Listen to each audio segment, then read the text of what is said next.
कभी आपने नोटिस किया है कि हमेशा जो है ना आग को पानी से क्यों नहीं बुझाना चाहिए? जब बड़ा लेवल पे आग होता है ना तो उसको पानी से बुझाने के लिए लोग मना करते हैं। इसके अलावा गैस से अगर आग लगते हैं तो लोग पानी से क्यों नहीं बुझाते? इसका रीजन आप नहीं जानते होइएगा। इसके अलावा भी बहुत सारे और रीजन होते हैं। जैसे आप हमेशा देखते होइएगा कि अगर चीनी और पानी को आपस में मिक्स कर दिया जाए तो वो शरबत ही क्यों बनता है, कुछ और चीज क्यों नहीं बन जाता है? नमक पानी को हम लोग मिक्स करते हैं तो वो कड़वा ही क्यों लगता है, अब मीठा क्यों नहीं लगता है? तो ये चीज नोटिस किए है। पानी से नमक को कैसे निकाला जाता है, ये भी चीज आप नोटिस किए होंगे। कोई ऐसा लिक्विड चीज उससे हम लोग सॉलिड कैसे निकालते हैं, जैसे गन्ना के रस से हम लोग चीनी निकाल लेते हैं, पानी से नमक निकाल लेते हैं, है ना। इसके अलावा भी बहुत सारी चीजें जो होती है हमारी इस यूनिवर्स में, इस वर्ल्ड में, दुनिया में, हमारे आसपास वातावरण में, जो हम लोग नोटिस नहीं करते हैं। तो आज की इस टॉपिक में हम यही जानने वाले हैं कि हमारे जितने भी आसपास जो भी प्रक्रिया होते हैं, जो भी प्रोसेस होते हैं ना, वो कैसे होते हैं और क्यों होते हैं।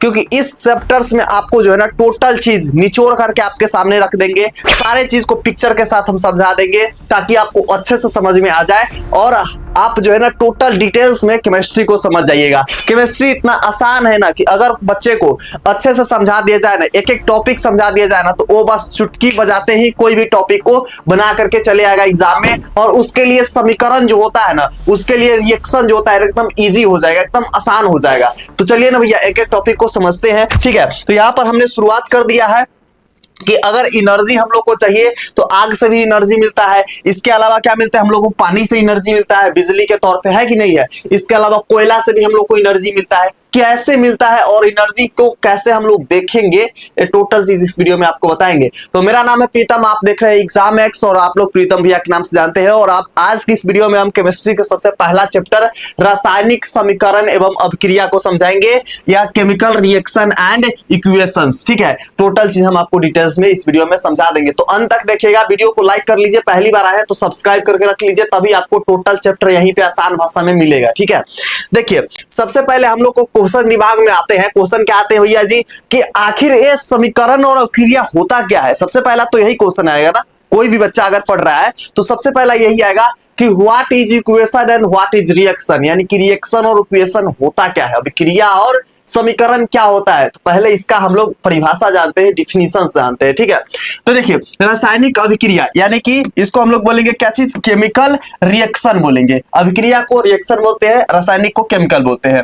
तो ये ऐसी प्रक्रिया जिसमें एक या एक से अधिक पदार्थ आपस में क्रिया कर पूरी तरीके से एक नए गुण वाले पदार्थ का निर्माण करते हैं। इसमें पुराने परमाणु बंध टूट जाते हैं, ठीक है। तो आप समझिएगा कि मान लीजिए हमारे पास क्या है? पानी है ना। यहां पर समझिएगा हमारे पास क्या है भैया? तो पानी है। पानी प्लस हम लोग क्या जोड़ते रहे? चीनी जोड़ दे रहे हैं, ठीक है। पानी प्लस चीनी तो क्या हो जाएगा हम लोग को यहाँ पर? तो एक शरबत का रूप ले लेगा, ठीक है। शरबत का रूप ले लेगा, ये हिंदी में है। लेकिन जो भी रिएक्शंस होते हैं ना, जो भी क्रिया होते हैं, समीकरण होते हैं, ठीक है, वो हमेशा समीकरण जो है ना अभिक्रिया जब करेंगे तो वो एक केमिकल फार्मूला के रूप में करेंगे, ठीक है। जैसे समझिएगा कि हम लोग तो चीनी बोल दिए, चीनी तो हमारा ये क्या हो गया? भौतिक नाम हो गया, है ना। भौतिक नाम हो गया जो हम आम लोग बुलाते हैं। लेकिन जो साइंटिस्ट लोग होते हैं ना, ठीक है, जो साइंटिस्ट लोग होते हैं वो भौतिक गुण के आधार पर नहीं किसी चीज को प्रोनाउंसिएशन करते हैं।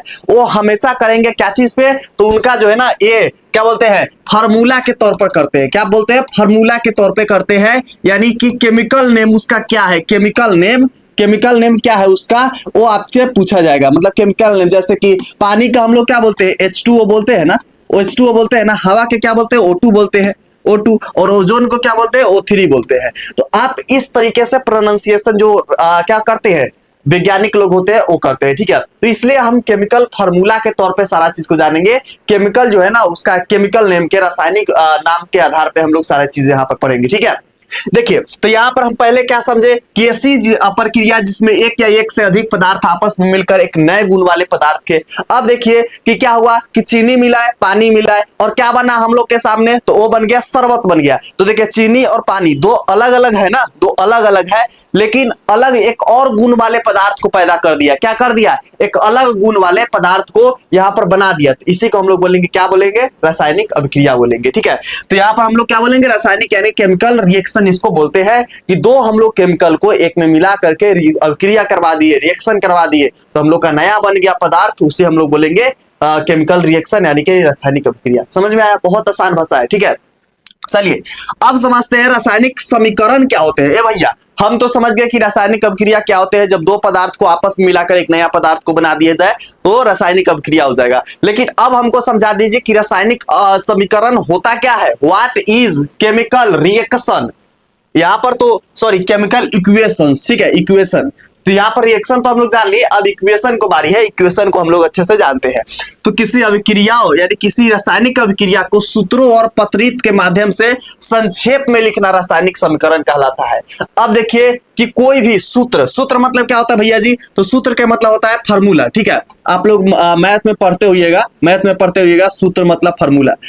तो कोई भी केमिकल क्या है यहाँ पे बोल रहा है कि रासायनिक अभिक्रिया, कोई भी केमिकल रिएक्शन को, कोई भी रासायनिक अभिक्रिया को उसके सूत्र के आधार पर, जैसा हम यहाँ पर बताए ना कि जो भौतिक नाम होता है चीनी हो गया, ठीक है, भौतिक नाम हो गया वो क्या हो गया, चीनी हो गया। लेकिन इसका जो है ना, इसका क्या होगा, रासायनिक नाम कुछ और होता है, कुछ और होता है। बताइएगा आप लोग कमेंट बॉक्स में इसका रासायनिक नाम क्या होता है, कितने बच्चे को आ रहा है, 9th क्लास में आप पढ़े होंगे, ठीक है। या फिर यहाँ पर अगर मान लीजिए कि हवा जिसको हम लोग क्या बोलते हैं, यहाँ पर क्या बोलेंगे, हाइड्रोजन बोलेंगे, ठीक है, सॉरी ऑक्सीजन बोलेंगे। ऑक्सीजन का जो ऑक्सीजन होता है OXYGEN ऑक्सीजन होता है, इसका रासायनिक नाम क्या हो जाएगा, तो O2 हो जाएगा ना, रासायनिक नाम क्या हो जाएंगे, O2 हो जाएंगे। तो जो O2 है ना, इसका क्या हो गया, फार्मूला हो गया, इसका क्या हो गया, फार्मूला हो गया। तो यही यहाँ पर बोल रहा है कि कोई भी रासायनिक केमिकल रिएक्शन को क्या करते हैं हम लोग, उसके फार्मूला को अच्छे से लिखना और सुधार करके लिखना, रिएक्शन हो जाएगा, ठीक है, सॉरी यहाँ पर इक्वेशंस हो जाएगा, समीकरण हो जाएगा। समीकरण हम लोग मैथ में भी पढ़ते हैं, ठीक है, मैथ में भी हम लोग समीकरण को पढ़ते हैं, कोई भी क्वेश्चन को समीकरण बोल सकते हैं। तो इस तरीके से समझिएगा, जैसे कि यहाँ पर देखे हैं कि दो पदार्थ को मिलाकर एक नया पदार्थ बना रहा है, यहाँ पर देख सकते हैं 2Mg + O2 = 3MgO, ठीक है। तो इस तरीके से आपको यहाँ पर देखने को मिलेगा। यहाँ पर हम लोग इंग्लिश में जिसको है वो पढ़ लीजिएगा, स्क्रीनशॉट ले लीजिएगा। नेक्स्ट यहाँ पर आ जाएंगे संतुलित रासायनिक समीकरण क्या होते हैं, बैलेंस्ड इक्वेशन। बैलेंस्ड इक्वेशन क्या होते हैं, अब इसको हम लोग अच्छे से समझते हैं, ठीक है। अब देखिए कि बहुत बार केस क्या आया ना यहाँ पर, कि जब भी हम लोग लिखते थे जैसे O2 + यहाँ पर H2O लिख दिए, तो मान लीजिए कि यहाँ पर हम कोई एक समीकरण बना लिए, ठीक है। कोई यहाँ पर हम लोग क्या बना लिए, इक्वेशन बना लिए, क्या किए, इक्वेशन बना ली, दो अभिक्रिया करके एक नया इक्वेशन के यहाँ पर क्रिएट कर दिए। लेकिन बहुत बार क्या होता था ना कि इधर मान लीजिए 3 गो तत्व है और इधर जो है ना 2 ही तत्व है, ठीक है। तो यहाँ पर फिर एक दिक्कत हो जाता था, क्या चीज, कि अब हम लोग को बैलेंस करना है। अब एक बात बताइए, जब 2 लोग का हम लोग हिस्सा लगाते हैं, दो लोग का बंटवारा करते हैं, तो दोनों को बराबर बराबर हिस्सा मिलना चाहिए ना, कि एक के कम दीजिएगा एक के ज्यादा दीजिएगा, नहीं ना, दोनों को बराबर देना चाहिए। तो यहीं पर एक यहाँ पर आया थ्योरी आया जिसका नाम है बैलेंस्ड इक्वेशन, यानी कि संतुलित समीकरण, ठीक है। तो जब हम लोग दो यहाँ पर क्या चीज, यहाँ पर इक्वेशंस को, दो हम लोग सूत्र को, दो हम लोग फार्मूला को जब अभिक्रिया कराते हैं, रिएक्शन कराते हैं, तो उस समय अगर जो तत्व में कम होता है वो हम लोग बैलेंस कर देते हैं इधर उधर से लेकर के, उसी को हम लोग संतुलित रासायनिक समीकरण कहते हैं। अब देखिए समझिएगा, इसको हिंदी में हम बताते हैं आपको कि वह समीकरण जिसमें अभिक्रियाओं और उत्पाद दोनों पक्ष में प्रत्येक तत्वों के परमाणु की संख्या के समान होती है, यह जो है ना द्रव्यमान संक्षेपण के नियम का पालन करता है, ठीक है। तो यहाँ पर समझिएगा, an equation in which the number of atom of each element is equal on both the reactant and product side to satisfy the law of conservation of mass. तो मतलब जब भी हम लोग लिखते हैं ना, 2 सूत्र को लिखते हैं, ठीक है, 2 सूत्र को हम लोग लिखते हैं और वहां पर जो है ना दोनों का परमाणु संख्या अलग अलग होता है, तो हम लोग उसी को बैलेंस कर देते हैं, उसी को हम लोग क्या बोलेंगे, संतुलित रासायनिक समीकरण बोलेंगे। समझ में आया, बहुत आसान टॉपिक है, कोई भारी नहीं है, ठीक है। चलिए आगे हम लोग यहाँ पर देखते हैं, आगे क्या है कि संयोजन अभिक्रिया क्या है, ठीक है। अब इसमें जो है ना टोटल कितना अभिक्रिया है हम आपको धीरे धीरे करके सारा बताते हैं। तो संयोजन अभिक्रिया क्या होते हैं, तो जब 2 या 2 से अधिक अभिक्रिया मिलकर केवल एक उत्पादक का निर्माण करते हैं, इसमें भारी मात्रा में ऊर्जा निकलती है या उष्माक्षेपी भी होती है, ठीक है। तो देखिए यहाँ पर क्या है, mg है, ठीक है, और ई एकवा है, ai का मतलब एकवा होता है, mg और = Na, ठीक है।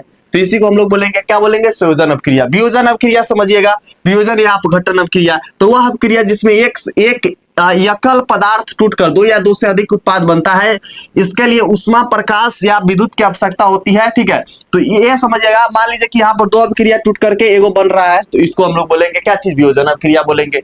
ठीक है, इसके अलावा विस्थापन अभिक्रिया क्या होते हैं, तो विस्थापन, इसमें अभिक्रिया में एक से अधिक क्रियाशील तत्व दूसरे क्रमशील तत्व को उसके जलीय विलयन से हटा देता है, जैसे लोहे द्वारा कॉपर का विस्थापन। ठीक है, तो इस तरीके से आप समझिएगा, यहाँ पर दिया गया है एग्जाम्पल, आप देख लीजिएगा। ठीक है, तो ये सारे के पीडीएफ हम टेलीग्राम पे प्रोवाइड करने वाले हैं। तो वैसे बच्चे जो वीडियो को अभी तक लाइक, ठीक है, फटाक से आप लोग लाइक कर लीजिए, और हाँ, लाइक करके वीडियो को हाइप भी आप लोग कर दीजिएगा। ठीक है, चलिए आगे देखते हैं हम लोग। आगे हम लोग का आ जाएगा, क्या आ जाएगा भैया जी, तो यहाँ पर आ जाएंगे द्विव विस्थापन अभिक्रिया क्या होते हैं, डबल डिस्प्लेसमेंट रिएक्शन। ठीक है, डबल डिस्प्लेसमेंट रिएक्शन क्या होते हैं, इसको आप लोग अच्छे से समझिएगा। तो यहाँ पर है कि ऐसी अभिक्रिया जिसमें अभिकारकों के बीच आयनों का परस्पर आदान प्रदान होता है, इसमें अक्सर एक विलय सफेद ठोस अपेक्षाओं का निर्माण होता है। Those reaction in which there is an exchange of ions between the reaction to form new compounds often resulting in a participated reaction। ठीक है, तो यहाँ पर समझिएगा कि इस तरीके का है BaCl2। ठीक है, BaCl2 plus Na2SO4 right arrow, right arrow का मतलब इस तरीके से एरो। ठीक है, BaSO4 इंटू, मतलब देखिए कि दो यहाँ पर अभिक्रिया बन करके यहाँ पर दो बन तो रहा है, लेकिन यहाँ पर क्या समान बन रहा है। ठीक है, तो इसे हम लोग क्या बोलेंगे, द्विव विस्थापन, यानी इधर की अभिक्रिया उधर चल जा रहा है, उधर की अभिक्रिया इधर आ जा रहा है, इसी को हम लोग बोलेंगे क्या, द्विव विस्थापन अभिक्रिया हम लोग बोलेंगे। समझ में आया, बहुत इजी सा कंसेप्ट है, कोई भारी नहीं है। इसी तरीके से पता है, अगर आपको जिस बच्चा का फिजिक्स का चाहिए पहला चैप्टर का वीडियो, वो लोग लिख दीजिएगा फिजिक्स SICH फिजिक्स 1। ठीक है, हम दे देंगे फिजिक्स 1 आप लोग लिख दीजिएगा, फिजिक्स का मतलब होता है भौतिक, 1 लिख दीजिएगा तो पहला चैप्टर हो गया। ठीक है, चलिए ऊष्माक्षेपी अभिक्रिया क्या होता है, यहाँ पर तो द्विव विस्थापन हम समझ लिए, अब हम लोग समझते हैं ऊष्माक्षेपी अभिक्रिया क्या होते हैं।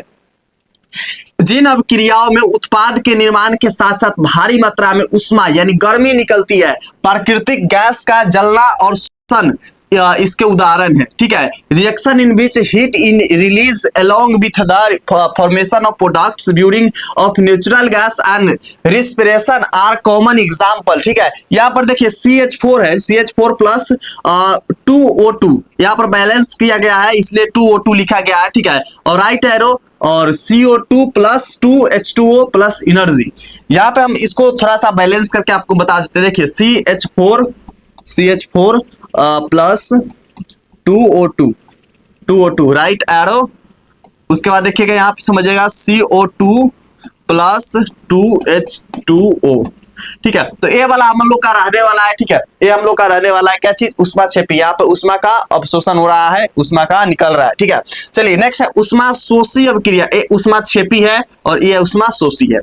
तो ऐसी रासायनिक अभिक्रिया जिसमें प्रक्रिया को शुरू करने या जारी रखने के लिए ऊष्मा, प्रकाश या विद्युत का अवशोषण होता है। देखिए सिंपल बात है, जिसमें ऊष्मा निकलेगा ये होगा, जिसमें ऊष्मा लेगा ये होगा। ठीक है, लेगा कौन होगा, ऊष्माशोषी, ले रहा है कौन, ऊष्माशोषी, दे रहा है कौन, ऊष्माक्षेपी। इसमें से निकल रहा है, इसमें आ रहा है, इसमें से निकल रहा है, इसमें आ रहा है। तो इतना कंसेप्ट स्थान समझिएगा। ये वाला में क्या है, द्विव विस्थापन अभिक्रिया में इसमें जो है ना, इधर का तत्व उधर चल जा रहा है, उधर का तत्व इधर आ जा रहा है, इधर का जो है ना क्या बोलते हैं यहाँ पे एटम्स उधर चल जा रहा है, उधर का एटम्स इधर चला रहा है। तो एकदम आसान कंसेप्ट में समझिएगा। ठीक है, चलिए आगे हम लोग यहाँ पर आ जाएंगे। आगे क्या है, उपचयन यानी कि ऑक्सीडेशन क्या होता है। ऑक्सीडेशन भी आप एकदम इजी भाषा में समझिएगा। तो ऑक्सीडेशन के, जब किसी अभिक्रिया के दौरान किसी पदार्थ में ऑक्सीजन की वृद्धि होती है या हाइड्रोजन की ह्रास होती है। ठीक है, क्या होती है, ऑक्सीजन की वृद्धि होती है, हाइड्रोजन की ह्रास होती है। ठीक है, तो उसे उपचयन कहते हैं। A process that involve the gain of oxygen और loss of hydrogen by a substance during a chemical reaction. तो यहाँ पर देखिए ये वाला आपको फॉर्मूला दिया गया है, रिएक्शन का एग्जांपल दिया गया है। क्या दिया गया है, रिएक्शन के एग्जांपल है 2Cu plus O2 right arrow equal to 2CuO। ठीक है, 2CuO है। तो यहाँ पर इस तरीके से समझिएगा। नेक्स्ट है अपचयन यानी कि रिडक्शन अभिक्रिया क्या होता है। ऑक्सीडेशन और रिडक्शन दोनों डिफरेंस है, अलग अलग है। ठीक है, तो इस चीज को समझिएगा। तो यहाँ पर आ जाएंगे कि जब किसी अभिक्रिया में किसी पदार्थ में ऑक्सीजन की कमी होती है या हाइड्रोजन की वृद्धि होती है, तो उसे जो है ना उपचयन यानी अपचयन अभिक्रिया कहते हैं। क्या कहते हैं, अपचयन अभिक्रिया कहते हैं। ठीक है, उपचयन में देखिए ऑक्सीजन के आ रहा है, ठीक है, ऑक्सीजन क्या हो रहा है, ऑक्सीजन का यहाँ पर वृद्धि हो रही है, ऑक्सीजन का वृद्धि हो रही है और हाइड्रोजन का कमी हो रही है, ऑक्सीजन का वृद्धि हो रही है, हाइड्रोजन का कमी हो रही है, ठीक है। लेकिन यहाँ पर अपोजिट यहाँ पर है अपचयन क्रिया में, इसमें क्या है, ऑक्सीजन की कमी हो रही है, ऑक्सीजन की कमी हो रही है, हाइड्रोजन का वृद्धि हो रही है। तो इस तरीके से समझिएगा, ठीक है। इसका इंग्लिश में process that involve the loss of oxygen, ठीक है, यानी ऑक्सीजन का क्या हो रहा है, लॉस हो रहा है, कमी हो रही है, ठीक है। द गेन ऑफ हाइड्रोजन, और हाइड्रोजन बढ़ रहा है, क्या हो रहा है, हाइड्रोजन जो है ना बढ़ रहा है। Substance during a chemical reaction, जब भी केमिकल रिएक्शन हो रहा है, रासायनिक अभिक्रिया हो रहा है, तो इसमें ऑक्सीजन बढ़ रहा है, हाइड्रोजन घट रहा है, उसी को हम लोग अपचयन बोलेंगे, और जिसमें एक उल्टा होगा उसे बोलेंगे उपचयन। समझ में आया, बहुत आसान है, सबका एक दूसरे को अपोजिट है। नेक्स्ट है रेडॉक्स अभिक्रिया। रेडॉक्स अभिक्रिया क्या होते हैं समझेंगे इसको भी बहुत आसान भाषा में, ठीक है। तो यहाँ पर है वह अभिक्रिया जिसमें एक अभिकारक उपचयित होता है और दूसरा अपचयित होता है, यानी ऑक्सीजन और अपचयन दोनों क्रियाएं साथ साथ चलती है। Reaction in which both oxidation and reduction occur simultaneously is called redox क्या रिएक्शन कहेंगे। इस तरीके से हम लोग बोलेंगे इसको। तो आप ये वाला कंसेप्ट को अच्छे समझ लिए हो क्या। पीडीएफ हम टेलीग्राम पर और व्हाट्सएप चैनल दोनों पर दे देंगे, तो आप लोग ज्वाइन कर लीजिएगा, ठीक है। जो चलाते हैं ज्वाइन कर लीजिएगा, व्हाट्सएप चैनल और टेलीग्राम दोनों का लिंक डिस्क्रिप्शन और पिन कमेंट में मिल जाएगा।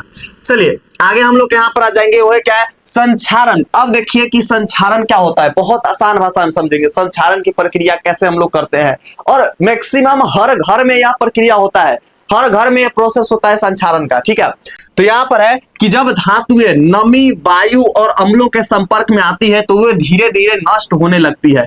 लोहे पर भारी जो है ना भारी भूरी परत जंग जमना इसका सबसे बड़ा उदाहरण है। The slow destruction of metal due to their reaction with moisture, air और acid in the environment, example rusting of iron. देखिए जब भी हम खुले इन्वायरमेंट में, खुले वातावरण में लोहे की कील को, लोहे का बर्तन, लोहे का कुछ भी चीज रहो, ठीक है, उसको हम लोग खुले वातावरण में छोड़ देते हैं तो हवा वायु की प्रक्रिया में आकर उस पे जंग लगने की प्रक्रिया शुरू हो जाती है, और एक्चुअली में उस पे भूरी भूरी कलर के जंग भी लग जाता है। उसी को हम लोग बोलेंगे क्या, संचारण बोलेंगे, ठीक है, संचारण बोलेंगे। संचारण समझ में आ गया। चलिए बहुत इजी कंसेप्ट है। नेक्स्ट है विकृत गंधिता क्या होता है, ठीक है। विकृत गंधिता क्या होता है इसको समझते हैं। तो बासायुक्त या तैलीय खाद्य पदार्थ जब हवा के संपर्क में आते हैं तो वे ऑक्सीकृत होकर खराब हो जाते हैं, इससे उसका स्वाद और गंध बदल जाती है, ठीक है। When fat and oils are oxidized, they become rancid and their smell and taste change. It make their food unit for consumption, ठीक है। तो आप समझिएगा कि जब भी हम लोग क्या करते हैं, बहुत बार ऐसे होता है कि हम लोग खाना बना लिए और उसको खुले छोड़ दिए, बिना उसको तोपे हुए छोड़ दिए, ठीक है। तो उसको हम लोग खुले जब छोड़ देते हैं तो उसमें हवा का संपर्क आता है ना, वातावरण के, बाहरी वातावरण के संपर्क में आकर के वो खाना क्या होता है, खट्टाने लगता है, खराब होने लगता है, ठीक है।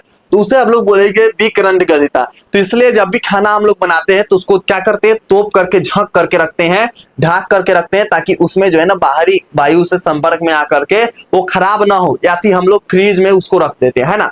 तो ये हम लोग प्रक्रिया अपनाते हैं खाना को बचाने के लिए। तो आप लोग इसको अच्छे से समझिएगा कि हम लोग कैसे खाना को बचा सकते हैं।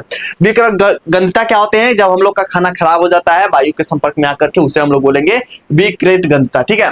तो यहाँ पर समझिएगा। नेक्स्ट हम लोग इसको इंग्लिश में बोलेंगे रैंसिडिटी, ठीक है, रैंसिडिटी इसको हम लोग इंग्लिश में बोलेंगे। नेक्स्ट अवक्षेपण अभिक्रिया क्या होता है, क्या होते हैं अवक्षेपण अभिक्रिया क्या होते हैं, इसको अच्छे समझिएगा कि वह रासायनिक अभिक्रिया जिसमें दो विलयनों के मिलने से एक जो है ना अविलय ठोस पदार्थ बनता है जो नीचे बैठ जाता है, उसे अवक्षेपण अभिक्रिया कहते हैं। A chemical reaction that result in the formation of an insoluble solid participated that settle out of the solution. Reaction यहाँ पर दिया गया है, यानी कि अभिक्रिया यहाँ पर दिया गया है, देख सकते हैं, ठीक है। चलिए आगे हम लोग बढ़ेंगे। आगे हम लोग का क्या आ जाएंगे, आगे आ जाएंगे कि श्वसन ऊष्माक्षेपी क्यों है, ठीक है। एक क्वेश्चन आ जाएंगे आपके एग्जाम में, व्हाट इज रिस्पिरेशन एक्सोटर्मिक, ठीक है। तो आपको एग्जाम में पूछे जाएंगे कि एक्सोटर्मिक। तो यहाँ पर आपको श्वसन जो है ना ऊष्माक्षेपी अभिक्रिया क्या है, यानी श्वसन अभिक्रिया को हम लोग ऊष्माक्षेपी अभिक्रिया भी क्यों कहते हैं, ठीक है। ये एग्जाम में क्वेश्चन आएंगे, तो इसको समझिएगा। श्वसन के दौरान शरीर की कोशिकाओं में मौजूद ग्लूकोज ऑक्सीजन के साथ क्रिया करके टूटता है, जिससे जो है ना क्या होता है, जिससे हमें जीवन जीने के लिए ऊर्जा मिलती है। ठीक है, during respiration glucose break down in the presence of oxygen in cell to produce energy since energy is released in एक्सोटर्मिक। तो यहां पर समझिएगा, जब श्वसन यानी कि जब हम लोग सांस लेते हैं ना, जब हम लोग सांस लेते हैं जैसे ऐसे करके लेते हैं, तो सांस लेने की प्रक्रिया में हमारे अंदर क्या आता है, एनर्जी आता है। जब हम लोग दौड़ते हैं, तेज तेज सांस लेते हैं, तो क्या होते हैं, हमारे अंदर एनर्जी आता है। तो एनर्जी आता है तो भाई सेम प्रक्रिया तो उष्माक्षेपीय अभिक्रिया में भी हो रहा है ना, कि वहां पर क्या हो रहा है कि आप लोग को वहां पर भी ऑक्सीजन ले रहा है ना। तो इस तरीके से समझिएगा, बहुत इजी कंसेप्ट है। नेक्स्ट है, चिप्स के पैकेट में नाइट्रोजन क्यों भरा रहता है, यानी कि चिप्स के पैकेट में नाइट्रोजन का क्या काम है, क्यों भरा रहता है, इसको समझिएगा। ठीक है, तो चिप्स को जो है ना ऑक्सीजन ऑक्सीकरण से बचाने के लिए पैकेट में ऑक्सीजन निकाल करके नाइट्रोजन गैस भरी जाती है, ताकि वे लंबे समय तक कुरकुर जो है ना कुरकुर रहे और खराब ना हो। देखिए, जब चिप्स के जो पैकेट हम लोग लेते हैं 5 रुपए खरीदिएगा, उसमें देखिएगा पूरा फूलल रहेगा, पूरा चिप्स तो कैसा नहीं रहेगा, पूरा फूलल रहेगा वो। तो उसमें नाइट्रोजन इसलिए भरा जाता है ताकि उसमें ऑक्सीकरण ना हो, खराब ना हो, खट्टा ना हो, सड़ ना जाए। ठीक है, वो हमेशा टाइट रहे और फूटे ना। फूटने का भी रहता है कि हाँ भैया वो रह जाएगा, अगर पिचका हुआ रहेगा तो एक के ऊपर एक आएगा तो फूट जाएगा, इसीलिए उसमें हवा भरा रहता है। ठीक है, ताकि फूटे नहीं। नेक्स्ट है, सिल्वर क्लोराइड और सूर्य का प्रकाश जो है ना, सिल्वर क्लोराइड एंड सनलाइट, इसको समझिएगा अच्छे से, बहुत इजी सा कंसेप्ट है। ठीक है, सिल्वर क्लोराइड सफेद रंग का होता है, लेकिन सूर्य के प्रकाश में यह धूसर यानी कि ग्रे हो जाता है, क्योंकि यह सिल्वर और क्लोराइड में वियोजित हो जाता है। White silver chloride turn grey in sunlight because it decompose into silver metal and chlorine gas due to light energy. ठीक है, तो इस तरीके से इसको आप समझिएगा, बहुत इजी सा कंसेप्ट है। नेक्स्ट यहाँ पर हम लोग आ जाएंगे लेड नाइट का तापन, यानी हीटिंग लीड नाइट्रेट। ठीक है, हीटिंग लीड नाइट्रेट। तो यहां पर समझिएगा कि लेड नाइट को गर्म करने पर यह लेड ऑक्साइड ऑक्सीजन और नाइट्रोजन डाइऑक्साइड बनाता है। इसमें जो है ना N2 के कारण भूरे रंग का धुआं निकलता है। Heating lead nitrate causes to decompose into lead oxide and nitrogen dioxide which appear as a brown flame. तो इस तरीके से आपको समझना है कि जब लेड नाइट जो वो उसको हम लोग गर्म करते हैं ना, लेड नाइट को, ठीक है, तो गर्म करने के दौरान क्या होता है, तो यहाँ पर ऑक्साइड होता है, ऑक्सीजन और नाइट्रोजन डाइऑक्साइड से बनता है। ठीक है, तो इस तरीके से समझना है। नेक्स्ट है, चूने के पानी का दूधिया होना, यानी मिल्कनेस ऑफ लीम वाटर, मिल्कलेस ऑफ लीम वाटर। तो यहां पर है, जब कार्बन डाइऑक्साइड को चूने के पानी में प्रवाहित किया जाता है तो कैल्शियम कार्बोनेट का जो है ना क्या होता है, सफेद अवक्षेपण बनता है, जिसमें पानी दूधिया हो जाता है। when CO2 gas is passed through लीम water it turn milky due to the formation of an insoluble white precipitate of calcium carbonate। ठीक है, तो इस तरीके से आपको समझ जाना है, बहुत इजी सा कंसेप्ट है।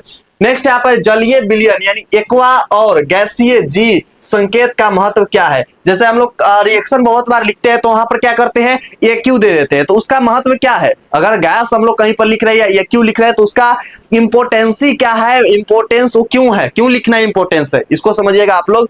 ठीक है, देखिए, तो यह संकेत किसी पदार्थ की भौतिक अवस्था को दर्शाता है। AQ का अर्थ जल में बना विलयन, ठोस, द्रव, द्रव का मतलब आयु होता है, और जी गैस है। इसमें अभिक्रिया को परिस्थितियों को सटीक पता चलता है। ठीक है, तो आप जो है ना, ये हम लोग जब सिंबल इसलिए देते हैं ताकि वहां पर क्या प्रक्रिया हो रहा है इसको आसान भाषा में समझने के लिए, और जो वहां पर रिएक्शन हो रहा है, अभिक्रिया हो रहा है, उसको हम लोग अच्छे से समझने के लिए भी हम लोग क्या करते हैं, यूज करते हैं इस सिंबल का। ठीक है, ताकि वहां पर पूरा लिखने की जरूरत ना पड़े, जब सिंबल का ही काम लग रहा है। जैसे हम लोग पैसा के रुपीस को हम लोग क्या समझते हैं, ये वाला सिंबल देकर के समझते हैं ना, ये वाला सिंबल देकर के समझते हैं ना, 5 रुपया हो गया, तो ऐसे करके हर जगह ये वाला थोड़ी लिखना जरूरी है, रुपीज। ठीक है, ऐसे करके लिखना जरूरी थोड़ी है, सिंबल भी दे देते हैं, तो उसी तरीके से वो भी सिंबल का हम लोग का काम है, समझे। नेक्स्ट है क्या जंग लगना एक तीव्र अपक्रिया है, यानी जो जंग लगता है वो क्या एक तीव्र अपक्रिया है, मतलब जल्दी जल्दी अपक्रिया है, इस चीज को समझिएगा। तो यहाँ पर है नहीं, जंग लगना एक अत्यंत धीमी ऑक्सीकरण अपक्रिया है। इसमें लोहे हवा की ऑक्सीजन और नमी के साथ धीरे धीरे क्रिया कर हाइड्रेट फेरिक ऑक्साइड बनाता है। ठीक है। No rusting is an extremely slow oxidation reaction, iron react slowly with atmospheric oxygen and moisture to form hydrate ferric oxide rust, ठीक है। यानी ये धीरे धीरे अपक्रिया है, ये लंबे समय तक होने वाली अपक्रिया है, ठीक है। नेक्स्ट है बेरियम सल्फेट का अवक्षेपण किस रंग का होता है। जो बेरियम सल्फेट होता है ना, उसका अवक्षेपण किस रंग का होता है। तो यहाँ पर क्या समझिएगा कि बेरियम सल्फेट और बेरियम क्लोराइड की अभिक्रिया में बेरियम सल्फेट का सफेद रंग का अवक्षेपण होता है, जो जल में अभिलय हो जाता है। In the reaction between sodium sulphate and barium chloride, white chloride precipitate of barium sulphate in form which is insoluble in water. Next है उत्प्रेरक यानी कि कैटालिस्ट को समीकरण में कहां दर्शाया जाता है। उत्प्रेरक वे पदार्थ है जो अभिक्रिया की गति बढ़ाते हैं। इन्हें हमेशा रासायनिक समीकरण में तीर के निशान ठीक है के ऊपर नीचे लिखा जाता है। तो यहाँ पर इस तरीके से आप समझिएगा। नेक्स्ट यहाँ पर हम लोग क्या आ जाएंगे भैया, तो यहाँ पर है पोटेशियम आयोडाइड और लेड नाइट्रेट की अभिक्रिया को प्रेक्षण दे। जब इन दोनों के रंगहीन विलयन मिलाए जाते हैं तो लेड आयोडाइड का पीला अवक्षेपण बनता है। यह द्विव विस्थापन अभिक्रिया का एक सुंदर उदाहरण है, ठीक है। अगला हम लोग यहाँ पर आ जाएंगे कि मैग्नीशियम का जलना किस प्रकार की लौ देता है। जो मैग्नीशियम है ना, उसको जलना किस प्रकार का लौ देता है। तो मैग्नीशियम रिबिन वायु में जलने पर एक अत्यंत चमकदार श्वेत लौ के साथ जलता है और सफेद रंग का मैग्नीशियम ऑक्साइड पाउडर बनाता है, ठीक है। तो इस तरीके से आपको लिख देना है कि जब भी मैग्नीशियम ऑक्साइड वायु में जलता है तो क्या होता है, यहाँ पे अत्यंत चमकदार होता है। क्या होता है, अत्यंत चमकदार होता है और साथ में क्या करता है, सफेद रंग के पाउडर भी वो बना देता है, जिसको हम लोग बोलते हैं मैग्नीशियम ऑक्साइड पाउडर। नेक्स्ट हम लोग क्या है, प्राकृतिक गैस मीथेन का दहन संतुलित करे, ठीक है। तो मीथेन गैस ऑक्सीजन के साथ जलकर कार्बन डाइऑक्साइड और जलवाष्प बनाती है। यह एक प्रमुख ऊर्जा स्रोत और उष्माक्षेपी अभिक्रिया है, ठीक है। तो इस तरीके से एग्जाम में आएंगे तो बना देना है। वैसे बच्चे जो अभी तक वीडियो को लाइक नहीं किए, फटाक से आप लोग लाइक कर लीजिए और एग्जाम एक्स को फॉलो नहीं किए हैं तो आप लोग क्या कर लीजिए, एग्जाम एक्स को आप लोग फॉलो कर लीजिए, क्योंकि पूरा 2027 की परीक्षा का तैयारी यहीं पर आपको आसान भाषा में और एक एक गाइड के साथ कराया जाएगा। तो फटाक से कर लीजिए, ठीक है। हो गया, चलिए आगे हम लोग समझते हैं। आगे हम लोग का क्या है भैया जी, तो यहाँ पर नेक्स्ट है कि फेरस सल्फेट क्रिस्टल का रंग गर्म करने पर क्यों बदल जाता है। जो फेरस सल्फेट क्रिस्टल है ना, उसको गर्म करने पर उसका रंग क्यों बदल जाता है, समझिएगा एकदम आसान भाषा में, ठीक है। अगर आपको चाहिए कि बेस्ट क्वेश्चन बैंक कौन सा है, बेस्ट क्वेश्चन बैंक, ठीक है, तो आप लोग कमेंट बॉक्स में लिख दीजिएगा बेस्ट क्वेश्चन बैंक, ठीक है। हम सबको लिंक दे देंगे ताकि आप लोग चूज कर सकेंगे कि आपके लिए सबसे ज्यादा टकराने वाला और सबसे ज्यादा कौन सा बच्चा खरीदता है और बेस्ट क्वेश्चन बैंक कौन सा है, टारगेट का, बिलियन का या फिर यूनिवर्सिटी का। इसके अलावा भी बहुत सारे कंपनी होते हैं, तो सारे काम में से कौन सा बेस्ट है, गोल्डन का। तो इसलिए हम बता रहे हैं कि आप लोग कमेंट बॉक्स में बेस्ट क्वेश्चन बैंक लिख दीजिएगा। तो फेरस सल्फेट के क्रिस्टल में जल के 7 अणु यानी 7H2O होते हैं, जो इसे हरा रंग देते हैं। गर्म करने पर जल निकल जाता है और क्रिस्टल का रंग सफेद हो जाता है, ठीक है। तो इस तरीके से आपको लिखना है। नेक्स्ट है श्याम श्वेत फोटोग्राफी क्या होते हैं, ठीक है, कि मैं प्रयुक्त लवण को बताइए। यहाँ पर बहुत आसान इसका है, सिल्वर, इसमें सिल्वर ब्रोमाइड का उपयोग होता है जो प्रकाश पड़ने पर चांदी और ब्रोमीन में टूट जाता है। यह प्रकाशीय वियोजन है, ठीक है। वायु की उपस्थिति में कॉपर को गर्म करने पर क्या होता है। जब वायु की उपस्थिति रहे और उसको कॉपर को हम लोग जब गर्म करते हैं तो क्या होता है, इस चीज को हम समझते हैं, ठीक है। तो जब कॉपर पाउडर को गर्म किया जाता है तो इसकी सतह पर काले रंग के कॉपर ऑक्साइड की परत चढ़ जाती है। यह एक उपचयन अभिक्रिया है, ठीक है। क्या है, एक तरह का उपचयन अभिक्रिया है। नेक्स्ट यहाँ पर हम लोग का टोटल से समाप्त हो ही गया, ठीक है। तो अब आप लोग इस वीडियो के आपके जितने साथी है सबके साथ क्या कीजिएगा, शेयर कीजिएगा, ठीक है। शेयर आप लोग जितने साथी है सबके साथ जाइए, 2027 वाले जितने साथी है सबके साथ क्या कर दीजिए, आप लोग शेयर कर दीजिए। सब्सक्राइब नहीं किए तो कर लीजिए और जाइए शेयर कर दीजिए। और नेक्स्ट अगर आप लोग को वीडियो चाहिए कि बेस्ट क्वेश्चन बैंक कौन सा है तो कमेंट बॉक्स में लिख दीजिएगा क्वेश्चन बैंक, ठीक है। हम लिंक सबको दे देंगे। और हाँ, अगर जिसको फिजिक्स का पहला चैप्टर का चाहिए वो फिजिक्स 1 लिख दीजिएगा, हम इसको भी लिंक दे देंगे, ठीक है। और बाकी आप लोग शेयर जाइए अपने जितने साथी है सबके साथ कर दीजिए ताकि नेक्स्ट क्लास में और मजा आए। तब तक love you and bye bye champion.